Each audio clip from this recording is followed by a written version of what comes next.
नमस्कार दोस्तों, आप सबका स्वागत है हमारे इस नए वीडियो में। इस वीडियो में हम देखेंगे green finance strategies for power plant. Basically हम उन पावर प्लांट्स की बात कर रहे हैं जो कि फॉसिल फ्यूल बेस्ड है। तो आज के इस टाइम में जो कि एनर्जी ट्रांजिशन का टाइम है और इमिशन रिडक्शंस की यहाँ पे चारों तरफ बातें हो रही है। तो ऐसे टाइम पे ऐसे एनर्जी सोर्सेज जो कि फॉसिल फ्यूल बेस्ड है, उनके लिए बहुत बड़ा खतरा हो जाता है क्योंकि आने वाले टाइम में गवर्नमेंट ऐसे मैंडेट ला ही सकती है जिसमें आपको इमिशन कम करना ही पड़ेगा। तो इमिशन कम करने के लिए हमारे पास जो बेसिकली 2 तरीके होते हैं, वो होता है कि हम हमारी एक्जिस्टिंग प्रोसेस को मॉडर्न कर दें या फिर हम ऐसी कोई न्यू इनोवेशन या टेक्नोलॉजीज़ को इम्प्लीमेंट करें जिससे कि इमिशन कम हो या फिर कंप्लीटली एलिमिनेट हो जाए। तो अगर हम हमारा एफिशिएंसी इंप्रूवमेंट करते हैं, तो उससे हमारा नेट एमिशन जो है वो कम हो जाएगा। अगर हम अल्टरनेटिव एनर्जी सोर्स की तरफ जाते हैं, तो इससे हमारा एमिशन जो है वो चांसेस है कि वो कंप्लीटली अवॉइड हो जाए।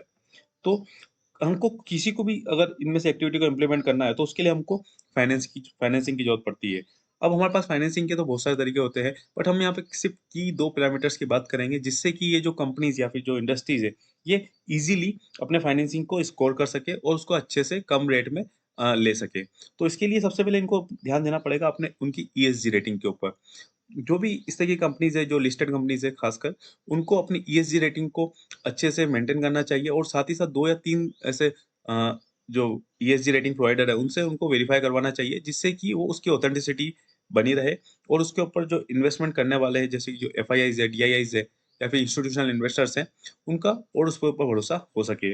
अगर ईएसजी रेटिंग अच्छी होती है, स्कोर हाई होता है, तो हो जो हमारा जो इक्विटी रेज़ करना हो या फिर डेट फंड रेज़ करना हो या फिर जो ईटीएफ से भी पैसा रेज़ करना हो, तो उसमें काफ़ी ईज़ी हो जाता है और अच्छे इंटरेस्ट रेट पे होता है।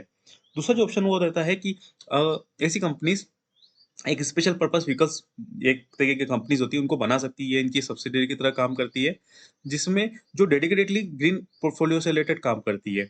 उनका काम रहता है रिन्यूएबल एनर्जी से रिलेटेड प्रोजेक्ट लगाना या फिर ग्रीन प्रोजेक्ट्स को इम्प्लीमेंट करना, उनसे आर-एन-डी करना और जो नई-नई टेक्नोलॉजीज़ आ रही है उस सेक्टर में, उसको एडॉप्ट करके कार्बन मिटिगेशन की टेक्निक्स को इवॉल्व करना। तो इस तरीके की एक्टिविटीज़ उस कंपनी का जो एसपीवी है, उसका नेट काम रहेगा। तो इस कम इसके इन अ, गोल ओरिएंटेड फंक्शन से क्या एडवांटेज होता है एसपीवी को कि उसको जो फंड रेज़ करना है, वो काफ़ी कम इंटरेस्ट रेट पे हो जाता है क्योंकि वो ग्रीन बॉन्ड मैकेनिज़्म के थ्रू होता है। तो इसमें मेन कंपनी का जो पोर्टफोलियो रहेगा, उसका उसका फ़र्क नहीं पड़ता है इस एसपीवी के ऊपर।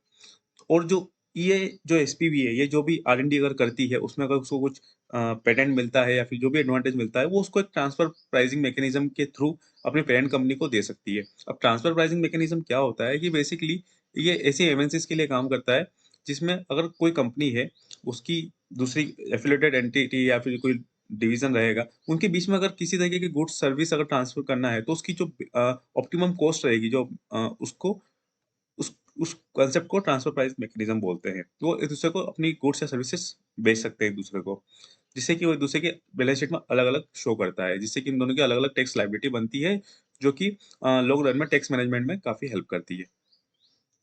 तो ये इस तरीके से एसपीवी को क्रिएट करके टेक्नोलॉजी में और इनोवेशंस में इन्वेस्ट करके सस्ते में मार्केट से फाइनेंसिंग ली जा सकती है। तो ये था मेरा वीडियो ग्रीन फाइनेंसिंग के ऊपर। आज के लिए इतना ही। Thank you.